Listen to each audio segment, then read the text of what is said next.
Hi, I'm John with Heartland Service, and in this segment, we're going to talk about winterizing your unit.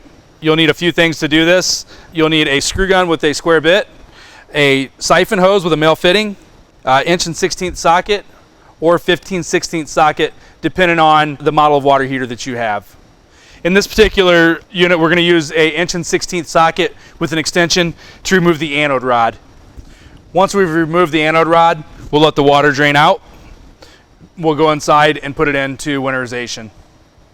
Once you're inside, you'll want to locate your access panel to your water, to the backside of your water heater and your water pump. You'll look for the winterization valves on the backside of your water heater. There will be 3 valves that you'll put into winterization.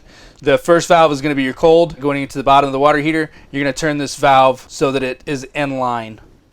Same thing with the valve going to the top of the water heater, which will be your hot line. You'll turn that so that it is in line as well. That bypasses the water heater and puts antifreeze through all the main lines. There's one more valve at the bottom that you'll want to turn so that it is off. That forces your antifreeze to go through the entire system. Once you've done that, there's one more valve, which is your freshwater tank pickup line. You'll turn that one off, and then you'll turn on the siphon hose for your antifreeze, which will be coiled up inside. There will be a valve hooked to this that you'll turn into the on position. Once you've located the valve for the siphon hose, insert your siphon hose into your jug of antifreeze. Once you have that hose inserted into the antifreeze, turn your water pump on and let it build pressure until it shuts off.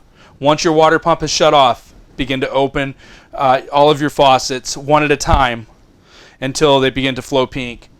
Let them run long enough to fill your P-traps with the antifreeze. Once you've done this, you are done winterizing and ready for winter.